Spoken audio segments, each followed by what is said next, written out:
ಅವಳು ಈ ಅವನಿಗೆ ಆ ದೇವರು ಕೊಟ್ಟ ಅತ್ಯಮೂಲ್ಯ ಕೊಡುಗೆ ಅವಳು. ಅವಳಿಲ್ಲದ ಬಾಳು ಬರೀ ಬೋಳು ಬೋಳು.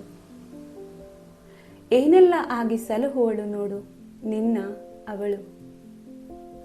ಅಮ್ಮ, ಅಕ್ಕ, ತಂಗಿ, ಮಡದಿ, ಮಗಳಾಗಿ ಸದಾ ನಿನ್ನ ಹಿತವನ್ನೇ ಬಯಸುವ ಅವಳು ಕೇವಲವೇನು? ನೀನೇ ಹೇಳು. ಬಲೆ ಇಲ್ಲದ ಅವಳು ಅಬಲೆ ಎಂದು ಭಾವಿಸಬೇಡ, ಬಲು ಸಬಲೆ ಅವಳು. ಕೀಳು ಮನದಿಂದ ನೀನವಳ ನೋಡಿದರೆ, ನಡೆಸಿಕೊಂಡರೆ ಹಾಳಾಗಿ ಹೋಗುವುದು ನೋಡು ನಿನ್ನ ಬಾಳು.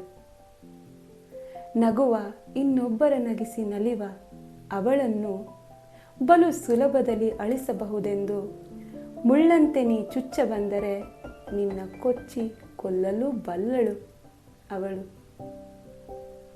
ನೀನೆಷ್ಟೇ ಮೇಲೆಂದರೂ ನಿನಗಿಂತ ತುಸು ಹೆಚ್ಚೇ ಮೇಲಿರುವಳು ಅವಳು.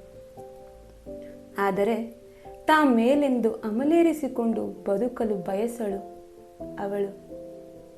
ಹಾಗಾಗೆ ನೀನವಳ ತನ್ನ ಸಮಾನಳೆಂದು ಭಾವಿಸಿ ಗೌರವಿಸಿದರೂ ಸಾಕು. ಮಾಮೂಲಿಗಿಂತ ತುಸು ಹೆಚ್ಚೇ ಒಳಗೊಳಗೆ ಖುಷಿ ಪಡುವಳು ಅವಳು. ಹುಟ್ಟುವ ಮೊದಲೇ ನೀನವಳ ಉಸಿರಗಟ್ಟಿಸ ಹೊರಟಾಗ, ನಿನ್ನೊಟ್ಟಿಗಿರುವ ಅವಳ ಕಣ್ಣೀರ ಹನಿ ಹನಿಗೆ ನೀ ಕಾರಣವೆಂದಾದಾಗ, ಒಮ್ಮೆ ನಿನ್ನ ನೆನಪಿಗೆ ಬರಲಿ ನಿನ್ನ ಹುಟ್ಟಿಗೆ ಕಾರಣವಾದ ಅವಳು. ಬಹುಶಃ ಆಗ ಜಾಗೃತವಾಗಬಹುದೇನೋ ನಿದ್ರಾವಸ್ಥೆಯಲ್ಲಿರುವ ನಿನ್ನ ಹೆಂಗರುಳು. ಅವಳನ್ನು ಗೌರವಿಸಬೇಕಾದುದು, ರಕ್ಷಿಸಬೇಕಾದುದು, ಪ್ರೀತಿಸಬೇಕಾದುದು ನಿನ್ನ ಕರ್ತವ್ಯದಲ್ಲೊಂದೆಂದುಕೊಂಡು ಬಾಳು. ಎಂದಿಗೂ ಎಂದೆಂದಿಗೂ ನೀಡದಿರು ನೀನವಳಿಗೆ ಗೋಳು.